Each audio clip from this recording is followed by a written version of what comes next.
Hello दोस्तों, मैं इंद्रेश अपने YouTube channel Indresh GS classes में आप सभी का स्वागत करता हूं। तो दोस्तों आइए स्टार्ट करते हैं हम लोग आज की क्लास जो है पर्यावरण की। ठीक है, तो आज का पहला क्वेश्चन है और ज़्यादा से ज़्यादा आप लोग क्या करेंगे, वीडियो को शेयर कर देंगे। ठीक है, तो चलिए आइए स्टार्ट करते हैं आज का पहला क्वेश्चन। क्वेश्चन नंबर 61 क्या कर रहा है, जल प्रदूषण अथवा जल जनित रोग का एक उदाहरण निम्नलिखित में से कौन सा नहीं है। तो आप बताइए कौन सा नहीं है इसमें से। डिप्थीरिया है, टांसिलिस्टिक है, या खासरा है, या अतिसार है। तो कौन सा हमारा है, सी पार्ट हमारा क्या होगा, सी पार्ट हमारा क्या हो जाएगा, राइट होगा। ठीक है, सी पार्ट क्या हो जाएगा हमारा, राइट आंसर होगा। ठीक, आप लोग इस चीज़ को याद रखेंगे, कौन सा पार्ट होगा हमारा, सी। ठीक, कौन सा, सी पार्ट क्या हो जाएगा, सी पार्ट हमारा क्या होगा, राइट होगा। ठीक है, चलिए आगे बताएंगे आप लोग। नेक्स्ट चलते हैं अगला क्वेश्चन। थोड़ा सा आज मैं नया रिकॉर्डर लिया हूँ तो थोड़ी सी दिक्कत हो रही, तो आप लोग एडजस्ट कर लीजिएगा। ठीक है, चलिए तो सी पार्ट हमारा क्या होगा, राइट। नेक्स्ट चलिए अगला क्वेश्चन चलते हैं।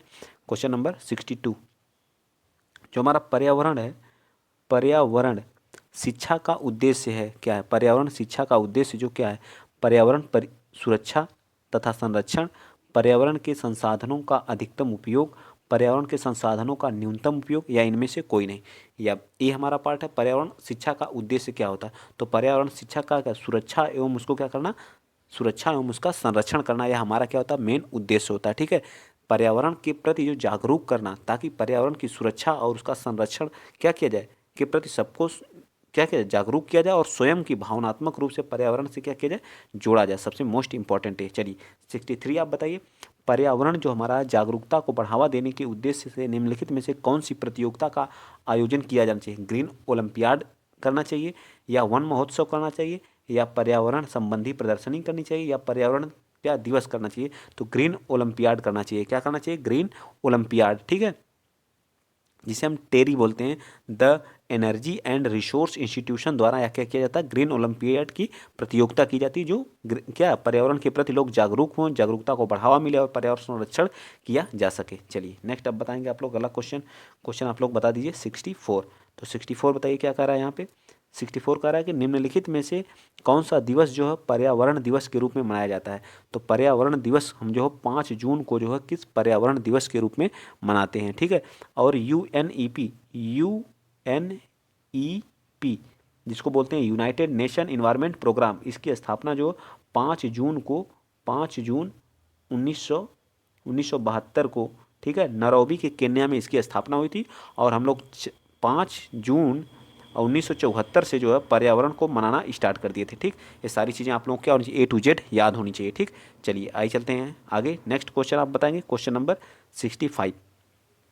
65 बताइए क्या कह रहा है। 65 कह रहा है कि स्कूलों में पर्यावरण के प्रति जागरूकता लाने के हेतु छात्रों की मानसिकता में बदलाव लाने में क्या, मानसिकता में बदलाव लाने में कौन सी रणनीति कारगर सिद्ध होगी। बताइए, खेल प्रतियोगिता का आयोजन, पाठ्यक्रम में बदलाव तथा गैर शैक्षिक तथा रचनात्मक क्रियाकलापों को शामिल करके, परीक्षा के माध्यम से, या इनमें से कोई नहीं। बताइए 65 का कौन सा राइट। तो बी पार्ट हमारा क्या हो जाएगा, पाठ्यक्रम में बदलाव तथा गैर शैक्षिक तथा रचनात्मक क्रियाकलापों में शामिल करके। ठीक, तो बी पार्ट हमारा क्या हो जाएगा, राइट आंसर हो जाएगा। ठीक, आइए चलते हैं नेक्स्ट अगला क्वेश्चन। क्वेश्चन नंबर 66 बताइए, जो भारतीय संविधान द्वारा, क्वेश्चन नंबर 66, भारतीय संविधान द्वारा उपलब्ध किए गए मूलभूत अधिकारों का मुख्य उद्देश्य क्या होता है। बच्चों का सर्वांगीण विकास, बच्चों के सर्वांगीण विकास, पुरुषों के सर्वांगीण, महिला सशक्तिकरण, नागरिकों के व्यक्तित्व का सर्वांगीण, तो नागरिकों के व्यक्तित्व का सर्वांगीण विकास, ना कि बच्चों का, ना ही पुरुषों का, ना ही बल्कि क्या है, नागरिकों के व्यक्तित्व के सर्वांगीण विकास की बात करता है। भारतीय संविधान द्वारा उपलब्ध किए गए मूलभूत अधिकारों का क्या होता है, मुख्य उद्देश्य होता है 66 का, जो हमारा कहाँ से 12 आर्टिकल 12 से अनुच्छेद 32 तक हमारा क्या वर्णन किया गया है। ठीक है, आइए चलते हैं नेक्स्ट, आगे चलते हैं। अगला क्वेश्चन आप बताएंगे, क्वेश्चन नंबर 67 बताइए। 67 क्या कर रहा है कि सामाजिक विज्ञान में कौन सा जो है आयाम विषय शामिल नहीं है।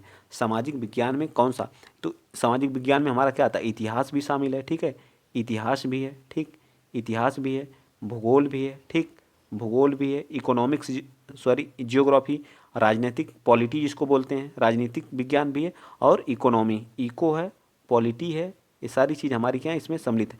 लेकिन व्यावसायिक शिक्षा हमारी इसमें क्या है, सम्मिलित नहीं। तो डी पार्ट हमारा क्या हो जाएगा, राइट हो जाएगा। क्या हो जाएगा, डी पार्ट हमारा क्या हो जाएगा, राइट हो जाएगा। ठीक है, आइए चलते हैं नेक्स्ट अगला क्वेश्चन आप बताएंगे। अगला क्वेश्चन क्या होगा, अगले क्वेश्चन के बारे में बताइए। Question number 68। 68 क्या कर रहा है, 68 कह रहा है कि अंकों के आधार पर किस पाठ्यक्रम विषय वस्तु की परीक्षा नहीं की जा सकती। अंकों के आधार पर स्वास्थ्य की, संगीत की, योगा की या उपर्युक्त में से किसकी।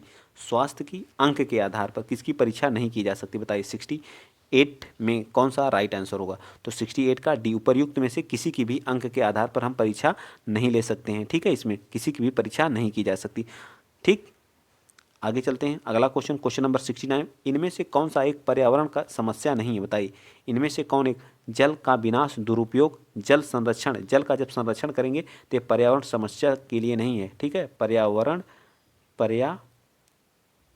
समस्या के लिए नहीं है, ठीक। अगर पर्यावरण संरक्षण के लिए, तो हमारा बी पार्ट क्या हो जाएगा। वन की कटाई से भी हमारी समस्या होगी, पर्यावरण को भूमि अपरदन होगा तब भी पर्यावरण के लिए दिक्कत होगी। ये सारी चीज़ें हमारी क्या, पर्यावरण समस्या हैं, ठीक है।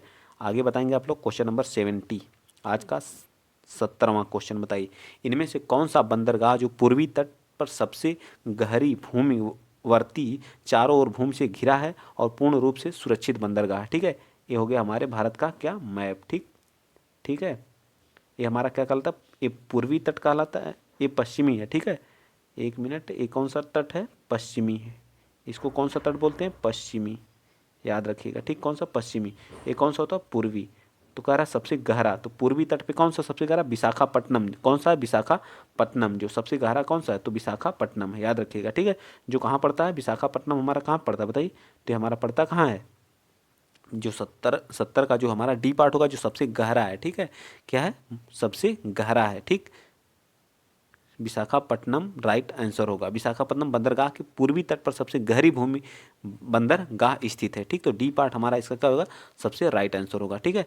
चलिए आइए चलते हैं नेक्स्ट, अगला क्वेश्चन आप बताएंगे। क्वेश्चन नंबर आप लोग बताइए 71, इनमें से कौन सी गैस जो है ग्रीन हाउस गैस प्रभाव के लिए सबसे ज़्यादा उत्तरदायी है। ऑक्सीजन है, कार्बन डाइऑक्साइड है, हाइड्रोजन है, या ऑक्सीजन ओ से, एन से जो नाइट्रोजन, CO2 होता है कार्बन डाइऑक्साइड, H2 होता है हाइड्रोजन, N2O2, ठीक है। ये ऑक्सीजन के हमारे क्या है, ऑक्सीजन, नाइट्रोजन। तो सबसे कौन होता है, क्या पूछा है, सबसे ज़्यादा उत्तरदायी कौन है 71 का। तो हमारा क्या है, बी पार्ट हमारा क्या है, राइट। कार्बन डाइऑक्साइड जो है सबसे ज़्यादा क्या है, प्रभावित करता है हमारे किसको, जो ग्रीन हाउस इफेक्ट के लिए। नेक्स्ट बताएंगे क्वेश्चन नंबर 72, इनमें से कौन जल प्रदूषण का स्रोत नहीं, मतलब जल को प्रदूषित, कचरे से अगर आप ले आके फेंकेंगे तो भी हमारा क्या होगा, जल प्रदूषित होगा। रेडियोधर्मी कचरा, इससे क्या प्रभावित होगा। कृषि जनित कचरा से भी अवशिष्ट, खनन से क्या होगा, प्रभावित होगा जल प्रदूषण। तो ये भी बिल्कुल हमारा 72 का राइट आंसर डी, खनन से कोई है हमारा क्या होगा, जल प्रदूषण नहीं होगा, ठीक है। जल प्रदूषित नहीं होगा, जल प्रदूषण खनन से नहीं होगा, इस चीज़ को आप लोग याद रखेंगे, ठीक। चलिए आइए चलते हैं आगे। नेक्स्ट क्वेश्चन, क्वेश्चन नंबर आप 73 बताइएगा, ठीक। तो हमारा क्वेश्चन नंबर 73 क्या कर रहा है कि भारत में जो है बाढ़ संबंधी चेतावनी जारी करता है, बताइए। भारत में बाढ़ संबंधी जो चेतावनी कौन जारी करता है, केंद्रीय जल प्रदूषण बोर्ड, सिंचाई बोर्ड, या फिर जो है कौन सा, बताइए जल्दी। तो कौन जारी करता है, उपर्युक्त में से सभी या कौन, बताइए 73 का। तो हमारा बी पार्ट कौन, सिंचाई बोर्ड जारी करता है, ठीक है, याद रहेगा ना आप लोगों को। चलिए आगे बताएंगे आप लोग। नेक्स्ट अगला क्वेश्चन, क्वेश्चन नंबर 74 बताइए।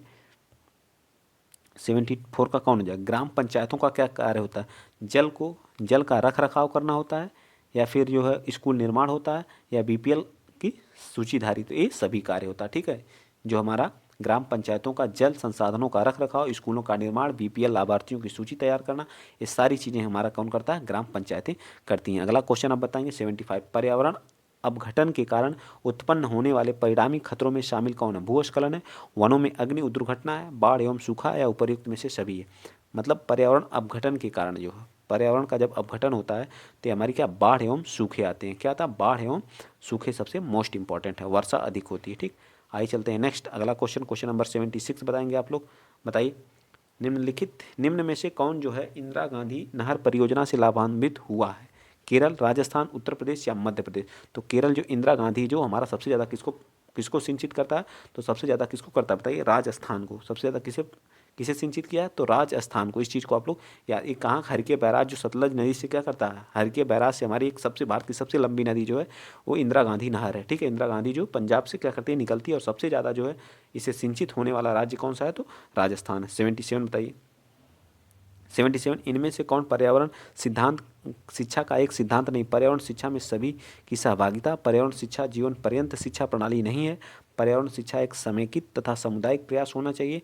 पर्यावरण शिक्षा का सामाजिक तथा आर्थिक उद्देश्य के साथ समुचित तालमेल तथा समान प्राथमिकता के आधार पर प्रचार प्रसार होना चाहिए। बताइए कौन सा राइट है 77 का? तो 77 का हमारा बी पार्ट जो है वो क्या है, पर्यावरण जो शिक्षा जीवन पर्यंत शिक्षा प्रणाली नहीं है, ये हमारा क्या गलत है, ठीक है, बल्कि सही पर्यावरण शिक्षा जीवन पर्यंत प्रणाली है। ठीक, चलिए नेक्स्ट चलते हैं। अगला क्वेश्चन आप बताएं, क्वेश्चन नंबर 78 बता दीजिए। नीली क्रांति किससे संबंधित है? नीली क्रांति जो है 78 का बताइए, नीली क्रांति किससे संबंधित है? तो नीली क्रांति जो हमारी मत्स्य, सी पार्ट हमारा क्या हो जाएगा, राइट है। और दुग्ध क्रांति, वर्गीज कुरियन इसके जनक हैं। दुग्ध क्रांति के जनक कौन है बताइए? वर्गीज, इसे श्वेत क्रांति के नाम से जाना जाता है, ठीक है। चलिए आगे बताइए, क्वेश्चन नंबर 79, इनमें से कौन सा मानव पर्यावरण का एक घटक नहीं है? भूमि, समुदाय, परिवार या धर्म? यानी मानव पर्यावरण का एक घटक नहीं है। भूमि है, समुदाय है, परिवार है या धर्म है? तो 79 का हमारा क्या आ जाएगा, धर्म जो है मानव से संबंधित नहीं है। ठीक, आगे बताएंगे क्वेश्चन नंबर 80। अगला क्वेश्चन, पिघले हुए मैग्मा से कौन सी? तो पिघले हुए मैग्मा से हमारी अग्नेय चट्टान का क्या होता है, निर्माण होता है। कौन सी? अग्नेय चट्टान का निर्माण होता है। नेक्स्ट आ जाइए 81 बताइए, इनमें से कौन सी गैस हमें सूरज की घातक किरणों अर्थात पराबैंगनी किरणों से रक्षा करती है? बताइए। तो ओजोन, ओजोन परत हमें क्या करती है, किरणों से क्या करती है, रक्षा करती है। ठीक, चलिए ये हमारा क्या हो गया, यहाँ पे कौन होती है, ओजोन। सबसे पहले कौन आता है बताइए, क्षोभ मंडल आता है। ठीक, कौन आता है, क्षोभ मंडल। बाकी आप लिख लेंगे। क्षोभ मंडल के बाद कौन आता है, समताप। ठीक है, समताप, समताप मंडल। ठीक, समताप के बाद कौन आता है, मध्य। मध्य के बाद कौन आता है, आयन। ठीक, कौन आता है, आयन। आयन के बाद कौन आता है, वहीर। याद रखिएगा, क्षोभ मंडल, समताप मंडल, मध्य मंडल, आयन मंडल और वहीर मंडल। क्षोभ मंडल में मौसम संबंधी घटनाएं होती हैं। कौन सी होती हैं, मौसम संबंधी घटनाएं होती हैं। बादल का बनना, गरजना, बारिश का होना, सारी घटनाएं हमारी इसी में होती हैं। ठीक है, मौसम संबंधी।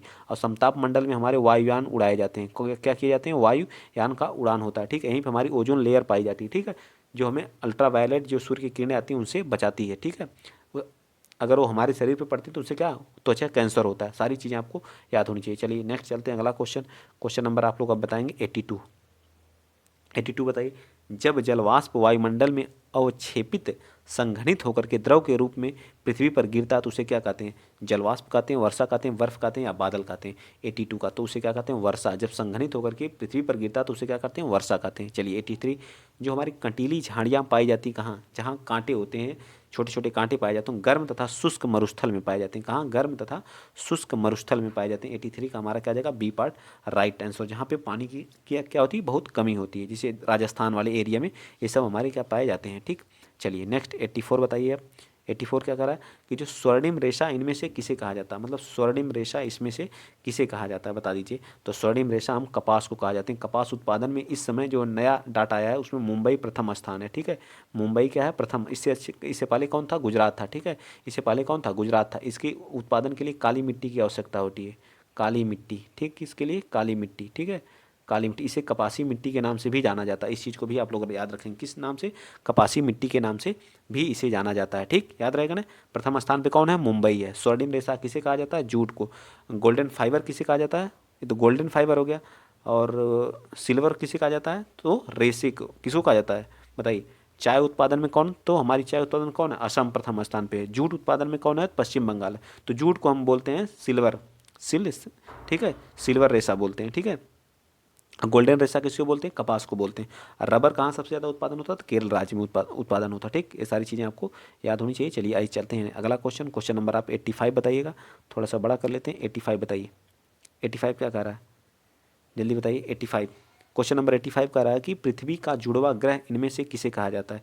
तो पृथ्वी की जुड़वा बहन जो है, जुड़वा ग्रह या जुड़वा बहन जो है किसे कहा जाता है, शुक्र को कहा जाता है। ठीक है, सबसे बड़ा ग्रह कौन सा है, तो सबसे बड़ा ग्रह बृहस्पति हमारा है। और सबसे ज़्यादा संख्या मतलब उपग्रह की किसके पास है, शनि के पास है। भोर का तारा, शाम का तारा किसे कहा जाता है, शुक्र को कहा जाता है।